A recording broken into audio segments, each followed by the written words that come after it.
How are you kids? Okay, dear kids, very good. Today is 6th of December 2000. Like, comment, Dear and kids, subscribe. सबसे पहले आप सभी को महापरिनिर्माण दिवस की हार्दिक शुभकामनाएं। मेरे प्यारे बच्चों, ये दिवस क्या होता है ये आप लोग को बता देते हैं हमेशा कि कोई जो दिन को हम लोग स्पेशल रूप से जानते हैं उसे हम लोग दिवस कहते हैं, सेलिब्रेट करते हैं उस दिवस को, उस दिन को।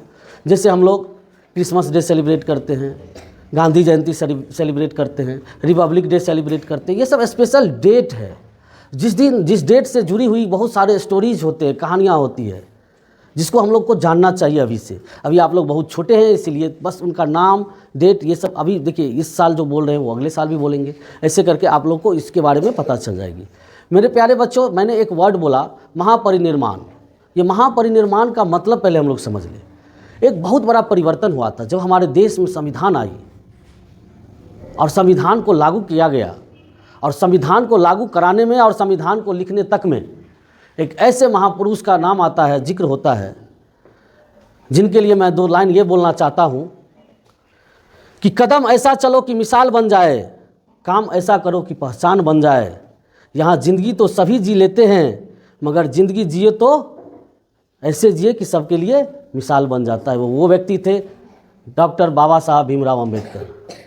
ठीक है, वो व्यक्ति थे जिन्हें क्लासरूम में भी पढ़ने की इजाज़त नहीं थी।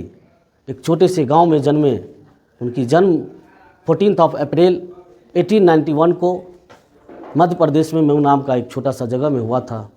लेकिन उसने अपने शिक्षा के बल पे, पढ़ाई के बल पे एक मिसाल कायम किया और हम लोग के लिए एक प्रेरणा स्रोत है। यूँ ही उन्हें विश्व रत्न नहीं कहा जाता है। विदेशों में जाके उन्हें पढ़ने का मौका मिला। 4 PhD की डिग्रियाँ लेके आए, 32 डिग्रियाँ ओरिजिनल लेके आए, और अपनी चाहते तो अच्छा ज़िंदगी जी सकते थे। लेकिन उसने समाज के उस दबे कुचले और उस वंचित लोगों के लिए न्याय के कैसे मिले, इसके लिए उसने समाज सेवा का रास्ता चुना।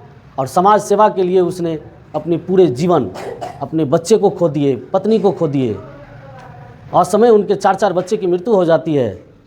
और वो व्यक्ति अपने देश के लिए, अपने समाज के लिए, अपने दबे कुचले के लिए आवाज़ बनकर डटे रहते हैं, और अपनी ज़िंदगी में एक ऐसा कहानी लिख के जाते हैं कि आज उन लोगों को हम याद करते हैं।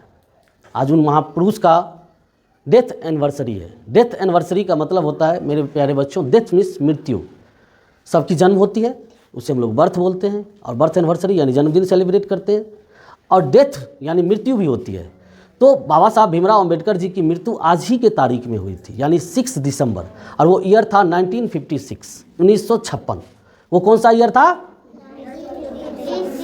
मेरे प्यारे बच्चों, जब भारत में संविधान लिखने की बात हुई, अपनी संविधान, अपनी कानून की पुस्तक लिखने की बात हुई, तो अहम रोल निभाए थे बाबा साहब भीमराव अंबेडकर।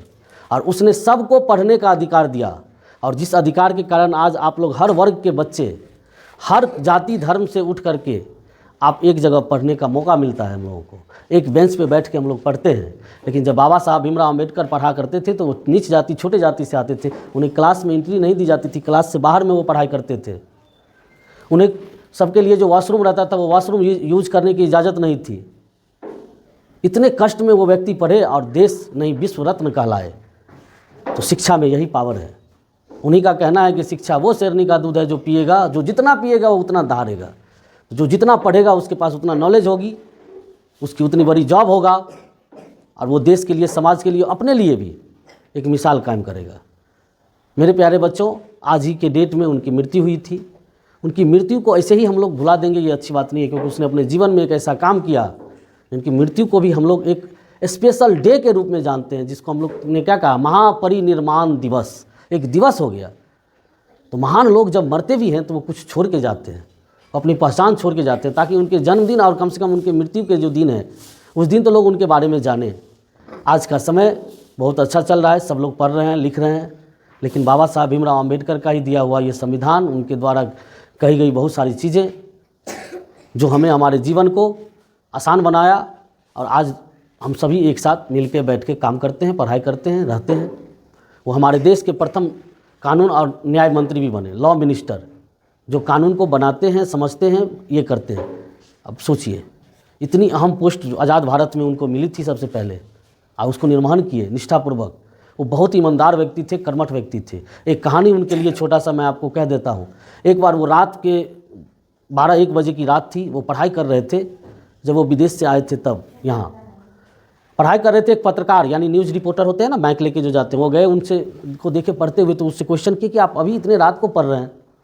तो उसने कहा कि आज मैं जग के इसीलिए पढ़ रहा हूँ कि मेरे समाज के लोग चैन से सोए। वो इस प्रवृत्ति के लोग थे, वो समाज के लिए अपना जीवन ही पूरा निछावर कर दिए और अपना पूरा जीवन पढ़ाई में और समाज सेवा में लगा दिए।